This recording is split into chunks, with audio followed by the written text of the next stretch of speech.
Hello po mga Kalingap, ako po si Kalingap Edu at ito po, please support si Ate Maya Vlog sa kanyang mga videos sa kanyang YouTube channel. So hello po sa inyo mga Kalingap, this is Kalingap JJ. So, please support my vlogs po sa mga uploads sa vlog and sa live mga Kalingap. Siyempre, kanina po yung notification bell, like, and siyempre subscribe po. Maraming salamat po mga Kalingap. So ayan mga Kalingap, pagpala umaga, yan, supportan po natin mga Kalingap Maya's Vlog ng Team EOGR. Yan, shoutout po, salamat po sa inyong pagkasuporta at pagtanggap sa mga Hong Kong. Talagang hindi po kami pinabayaan, sinuportan po kami dito. Taga-ugas pa nga mga Kalingap, grabe Supportan po natin yan, Maya's Vlog, napakabait po. Pag may mga kailangan kayo, lapit lang po sa kanya, dito sa Hong Kong. Eh mga Kalingap, pa-support po Maya Vlogs. Okay, po, pa-subscribe po na kanyang channel. And pa-like po. God bless po. Hello mga Kalingap. Ayan, shoutout po sa inyong lahat. It's me Mr. J. At support po natin mga Kalingap si Maya Vlogs, no? Napakabait po yan dito at inalagaan kami sa Hong Kong. Di kami pinabayaan. Support niyo po Maya Vlogs. Thank you and God bless.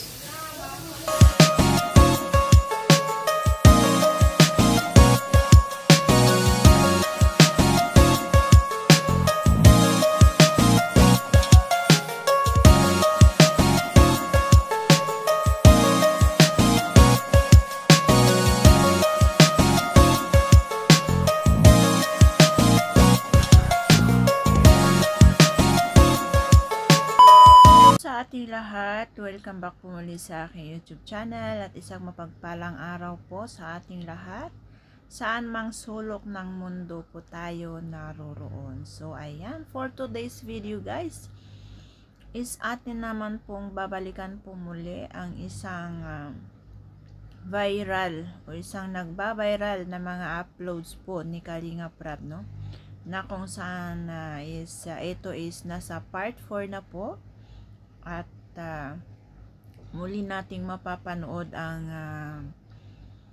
tandem ng Michael at Krista, no? Sobra napakalakas po ng chemistry po ng dalawang ito, ang sarap panoorin. So ngayon ito po yung part 4 na sa vlog at ayan, natin pong panoorin yung video na kung saan is yung alaga po ni Krista na baboy, siya po ay nanganak na, no? And then, nag-decide po si Kalingap Rab na pupunta pa doon at ayun. Habang papunta po sila is habang naglalakad sila, nasa malayo pa lang po sila sa bahay nila Krista is naririnig na po nila ang ingay sa may kagubatan, no? Na may kumakanta. So ayan po, atin pong panoorin yung video guys. Ganito talagang outfit pag nagbubuhat ng bigas. Di ba? Oo. Ganyan talaga bro. Paano ba yan mga kuya? Kagagaling ko lang sa kabilang estasyon. Kapamilya kahapon. Ayun, kapuso ngayon. Paano yan kuya? Okay lang po. Ang bahay ni Krista, may chemistry kayo doon. Kuya, dinirekta mo na. Ako, dinaan ko nga sa kapamilya kapuso. Paano ko ngayon pero mas grabe talaga. Kasi si Krista may talent Galing kumanta. Naku, pinaglalaban ni kuya. Pero alam mo nagkakantahin mo. Pinag-practice na natin. Habang papunta ako dito, pinag-aaralan ko na kung paano ko i-deliver. Tsaka tinuruan po tayo ni Kalingap Jomar. Shoutout kay Papa Joms. Sabi nung sinabi po ni Voice instructor. Nung sinabi ni Kalingap Rab na may vlog kay Krista, agad kong kinontak si Kalingap Jomar. Pumunta ako sa kanila, nagpaturo tayo. Uy, teka lang. Jomar talaga yung ano mo? O, yan, dito na tayo.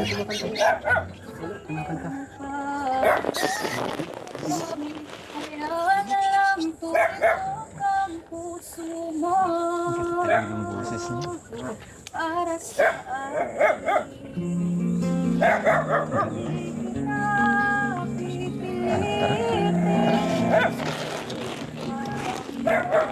Go guys. Chill naman siya. Okay. Krista, hello! Oy, Krista! Kanta-kanta ka dyan, ha? Kumakanta pala si Grabe Krista dito. naman. Siya nag-iisa eh. Hello. Krista! Isbang? Hello. Ay, alam mo si Krista. Layo mo pa lang eh. Naririnig ko ng boses mo. Kaya nga eh. Ayun nga po, kasi Ay, wait lang pala yung mic. Pabigay ko muna sa'yo. Ito po. ayun nga kuya, nanganak kasi yung isang inahin. Nanganak po. Ay, nanganak na! Yes po. Wow! Congrats! Ayan po. Ay! Kalinga Prab, oh. Alagang baboy niyo. Grabe, ang dami. Tsaka ngayon, King. 15 po talaga to. Kaso, yung nanganganak po siya, yung isa, hindi po kinaya. Nahihirapan. Namatay yung isa. So, yan guys, no? Nakita natin yung mga baboy ng anak na talaga marami. Pero yung iba daw po is namatay. So, ngayon is nag-request po si Michael kay Eden ng isang awitin, no? At syempre, ito naman po is pinagbigyan naman po ni Krista. Syempre, kasi ito po ay laging handa naman po siya, no? Lalong-lalo na po ang talent niya po is pagkanta. Kaya ayan, panoorin po natin yung kanta ni Krista para po kay Michael as request po ni Michael. Ano? Carry na? Okay na? Okay na. Tara na, ha? Ay, yun ba? Ah, hindi. Hindi, ano? Ah.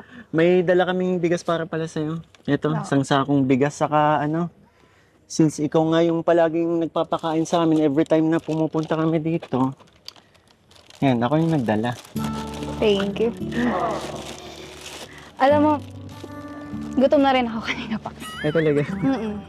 Bakit parang marami naman ito? Iisa lang naman ako. Paano ko ito nauubos? Siyempre, pag gusto ko naman makita ka nabubusog eh. O, yun. Oo. Balita ko Paborito kasi ka. paborito mo yun eh. Paborito ko to. Grabe. Pero bago gusto ko kantahan mo muna ako. Hindi pwedeng kumain muna ako. Sige na nga. Ay, hindi. Joke lang. Sige. Mukhang malungkot ka eh. Hindi kasi nung grabe ka talaga eh. Nung papalapit kami sa'yo. Pero hindi ko akalain na narinig mo yun. Lakas ng panrinig mo. Para kang alam mo, para kang diwata dito sa kagubatan na malayo pa lang naririnig na yung tinig mo. Anong klaseng diwata? Magandang diwata. Akala ko yung kanto eh. Ito yan Sabayan mo na lang kaya ako. Sige, papasok na lang ako kasi hindi ko masyadong alam yan. Sige. Game. Sabayan mo ako Ganda niyan. Narinig mo ba kanina? Kung ika'y magiging akin, di ka na muling luluha pa. Pangakong di ka lolokohin ng puso kong nagmamahal. Kung ako ay papalarin, na ako iyong mahal na rin. Pangakong ikaw lang ang iibigin magpakailanman. Hindi kita pipilitin, sundin mo pa ang iyong damdamin. Hayaan na lang tumibok ang puso mo para sa akin. Para sa'yo pala yun. Sige, ikaw na. Ikaw lang, sasabay lang ako. Kung ako ay mamalasin na't meron ka ng ibang mahal, ngunit patuloy ang aking pag-ibig magpakailanman. Hindi kita pipilitin, sundin mo pa ang iyong damdamin. Hayaan na lang tumibok ang puso mo para sa'yo. Grabe naman. Grabe naman to, pinagpapawisan na ako. Request mo yan. Request mo yan. Okay. Talo tayo. Kung ako ay papalarin, Na't mayroon ka ng ibang mahal. Pangakong ikaw lang ang iibigin. Magpakailanman di kita pipilitin. Sundin mo pa ang iyong damdamin. Hayaan na lang tumibok ang puso mo para sa'yo. Di kita pipilitin. Sundin mo pa ang iyong damdamin. Hayaan na lang tumibok ang puso mo para sa'yo. Para sa akin? Para sa'yo talaga yan.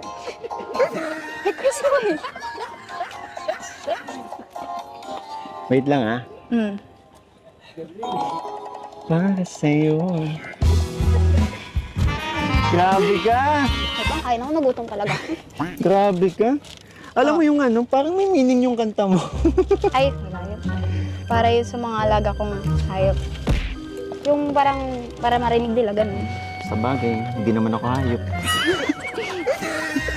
Parang sa mga alagang mo. Actually. Ang swerte naman ng mga hayop dito, kinakantahan mo. Minsan gusto ko na rin maging hayop. Ayan, sobra ang galing talaga ni Kristang kumanta, no? Parang ano, yung meron po siyang ano yan, ano yung tawag nila doon, choreography. Ayan, halos ano, parang nagpe-perform pa rin po siya sa stage, no? Napakagaling po niya talagang kumanta at may mic man o wala, talagang halata naman talaga na talentado po talaga siya. At syempre hindi rin po nagpatalo si Michael. Gusto niya pong bumawi sa mga nakaraang medyo natalo siya, no? Syempre magpapakitang gilas din po si Michael at ayan, atin pong panoorin din kung ano naman po ang inihanda ni Michael na kakantahin sa araw na ito. Kalingap na ako. Tsaka ano, gusto kong bisitahin yung mga baboy. Hindi ko tuloy man eh. Alam mo yung nape-pressure ako sa mga sinasabi mo. Natitense ako sa mga sinasabi Kinakabahan mo. ganon. Kinakabahan ako. Tsaka sayang naman yung mga duet natin na inabangan ng mga viewers. Ay. Actually ano nga, wait lang ha. Alam mo bang may pinagandaan akong kanta sa'yo? May inihanda akong kanta sa'yo. Ano yan? Mamaya. Baka yung ano na naman yun, ang tawag dito, susungkitin, ano ba? Pero hindi, syempre nag-effort ka doon. Syempre, tanggapin natin. Ano yun, yung handog kong kanta sa'yo, ano yun, may meaning yun. Mamaya. Clue, may props ba? Wala na. Tapos na tayo dun sa may props. Pwede naman, kunin ko yung mga biik. Pwede. Paglaruin natin dito habang kumakanta. Gusto mo? Wag na. Pwede naman pong simulan mo na habang kumakain ako para hindi naman. Sure ka? Baka mailuwa mo yung kinakain mo. Hindi, sige ko. Kasi alam mo naman, hindi ako singer, pero ginagawa ko to para sa'yo, para sa mga viewers. Kasi yun nga. Gusto ko lang pasayahin ka at pasayahin po kayo. Yun. Paano? Simulan ko na? Sige.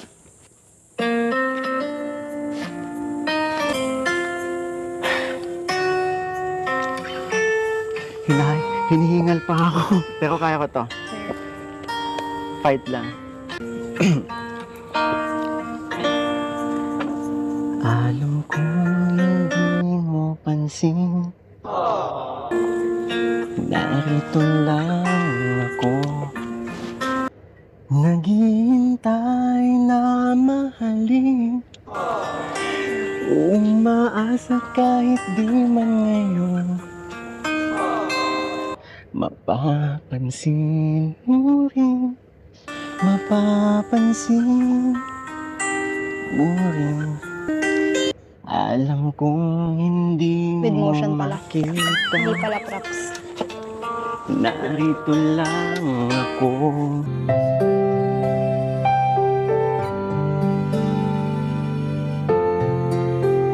Umaasa kahit di man ngayon. Hahanapin mo rin.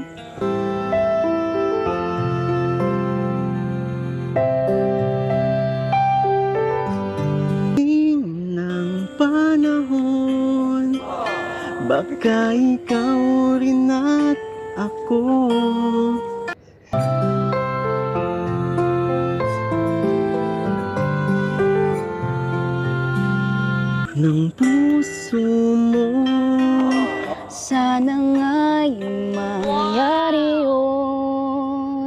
kahit di pa nga ngayon. Sana ay mahalin mo rin pagdating ng panahon. Grabe ka, alam mo pala to? Hindi, naririnig ko lang yun. Ano Sa yan? gilid-gilid. Song, favorite song ko yan nung kabataan ko. Oo.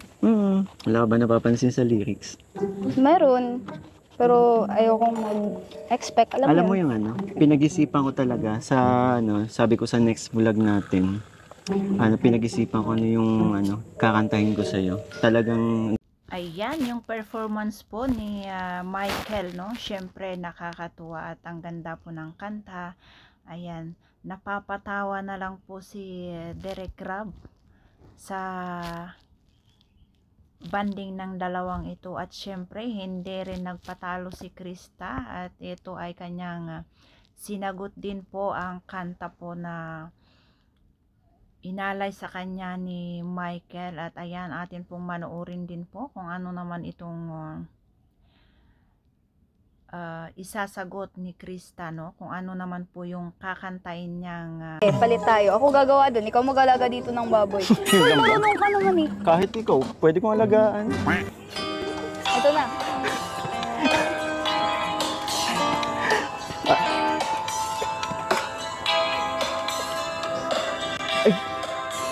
Alam ko yan. Alam mo to? Grabe ka, ah. Mahal ng mahal, yun ang damdamin na sa'yo'y nararamdaman. Wow! Kung di mo alam, puso'y di mapalagay pag di ka namamasdan. O bakit ganyan at maging saking pagtulog, laging alaala ka. Nais makapiling, nais makayakap sa tuwina. Wait lang. Nang dahil sa'yo, ang puso kong ito ay natutong magmahal. Sadya bang ganyan? Sana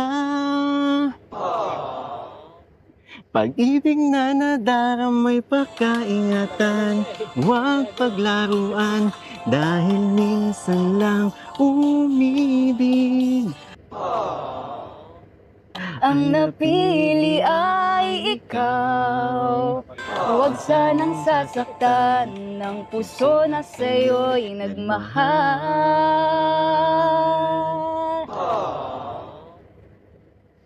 Tawag ng aking damdamin, at ikaw at walang iba. Ang lahat-lahat sa akin ay ikaw lang talaga. Paluluhain ang pagsamo ko'y dinggin.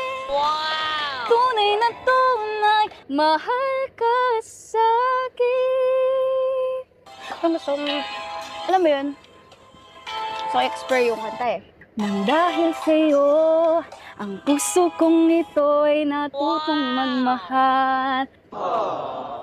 Sadya bang ganyan, puso'y pag-ibig na nadaramay pagkaingatan. Huwag paglaruan, dahil minsan lang umibig. Ang napili ay ikaw. Huwag sanang sasaktan na sa'yo'y nagmahal.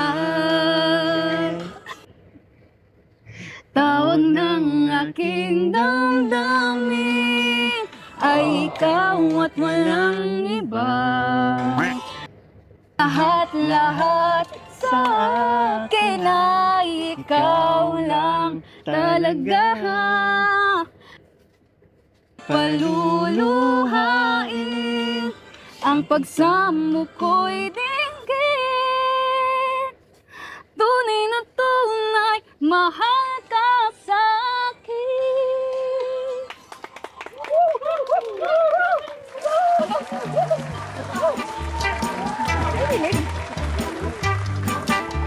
Grabe ka. Oh. Alam mo kasi ikaw lang eh. Puna tayo. Alam mo ikaw lang. Nasanay ka ako lang yung nagugulat sa'yo. Ngayon ako yung ginulat mo. Pre. At yan po, napanood po natin yung duet nila, no? Sobrang nakakatuwa. At nakakawala talaga ng pagod. Sobrang mararamdaman mo talaga ang ganda ng kanta, yung message ng kanta, at kung paano po nila dinideliver yung kanta is napakasarap pakinggan at napakasarap po silang panuorin. Galing. Bro, kanina bro, sariling choreo ni Krista yung ginawa niya bro. Ang galing ni Krista, performance level talaga, para siya nagpa-perform sa stage. Kasi sanay naman kasi si Krista, di ba, ginagawa mo na nagpa-perform ka. Parang extra income, di ba, para makatulong sa family mo, di ba? And kailan ka nag-start? Anong age ka nag-start magkanta sa mga singing contest? 14 last year lang. Last year lang? Grabe. Isang taon pa lang siyang nagpe-perform, pero parang ang tagal na. Parang sanay-sanay. Yung confidence. Inulit ko lang yung sinasabi ko eh. Kaya siya, that's kay Ate Maria, siya yung na-discover kay Krista. So yun, congrats, ang galing. And syempre, pakisupport din si Kalingap Likoy sa kanyang effort para supportan ng ating mga Kalingap Angels, no? Na malaking tulong po para sa kanilang pag-aaral. Ikaw bro, may gusto ko sabihin? Proud na proud ka siguro, no? Kay Krista? Siyempre, proud na proud ako bro kasi talagang mas lalo siyang makilala dahil sa'yo. Dahil sa pag-vlog mo, talagang mabago yung buhay niya. Kaya masaya sa kanya. Pero kahit may mga blessings na siya natatanggap, andito pa rin siya.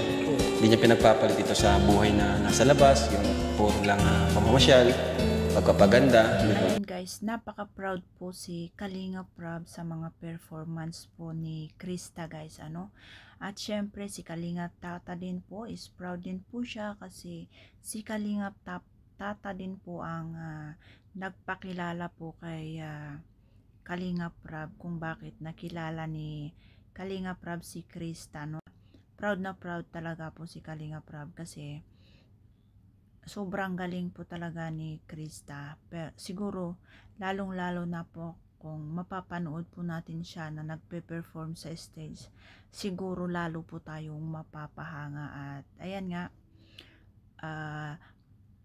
dito is na-appreciate din po ni Kalingap Rab kasi kahit meron na po siyang nare-receive na blessing or marami na pong nagbibigay sa kanya ng tulong, is ipinagpatuloy niya pa rin po yung pagpa-part-time niya doon na nag-aalaga ng baboy, Hindi pa rin siya bumitaw kasi iniisip niya naman na meron na po siyang pagkakakitaan or meron naman nang magbibigay sa kanya ng allowance, Ipinagpatuloy pa rin niya po yung kanyang pagtatrabaho doon or pagpa-part-time niya doon para magkaroon po siya rin ng extra na income. At dito, matatanong din ni Kalingap Rab kung saan niya naman po dinadala or kung paano naman niya minamanage po yung mga ibinibigay sa kanya ng Team Kalingap, ng mga sponsor, So, ayan, panoorin po natin. Matanong ko lang, Krista, yung savings mo na binibigay ko, saan mo mga ginagastos? Hindi ka ba nabili ng sarili mo na shopping, ganyan? Ayun po, nung simula po ng unang vlog niyo po, ang ginagawa ko po dun, sinisave ko po. Kasi yung sa po ni Mama, inaano ko na po, pinibigay ko, sabi ko sa kanya, Ma, i-save natin to kasi para pag kumbaga po, pag nangailangan kami, or walang-wala po talaga kami, may madudukot po kami, or may mga panggagastos po talaga kami. Kaya pala, kahit may pera ka na, tuloy-tuloy pa rin yung trabaho mo kasi. Iba pa rin po yung talagang pinaghirapan ko ng pagod. Pero actually, pati rin naman itong ginagawa mo, part na rin ito ng pinaghirapan mo na rin ito, di ba? Kasi yun, yung talent mo na papakita mo sa amin, sa mga viewers, parang ganun, part na rin ito ng trabaho mo, extra job, diba? Kaya yun. So, ayan guys, atin pong nalaman kung paano niya minamanage po yung mga ibinibigay po ni Kalingap Rob sa kanya na allowance, no? At ayan, sinabi niya naman na ibinibigay niya sa kanyang nanay at ayun nga, iniipon nila para pagdating ng araw na talagang kailangan po nila is meron po silang madudukot. At natanong din po ni Kalingap Rob bakit po niya nagawang ipinagpapatuloy pa rin yung kanyang pagpa-part-time doon as nag-aalaga ng baboy is ayun nga, nasabi niya na mas okay pa din daw na magkaroon po siya ng sariling kita, no? Or mas maganda daw po kasi yung sarili niyang kita ang kanyang ginagastos or kanyang ginagamit sa kanyang pansarili. At then po is magbibigay po si Kalingap Rob ng allowance po para kay Krista, no? At syempre malaking tulong po ito, no? Para sa kanyang pag-aaral at syempre sa kanyang mga magulang at mga kapatid, malaking tulong na rin po ito. At ayan, bago nga nila ito ibibigay is meron din pong dalang regalo or may sorpresa din po si Michael kay Krista, no? At ito is isang portable na microphone para daw sa susunod is meron na silang magagamit pag mag-duet na sila. At ayan, maraming salamat po sa walang pagsawang pagsubaybay sa aking mga uploads. Bye-bye and God bless.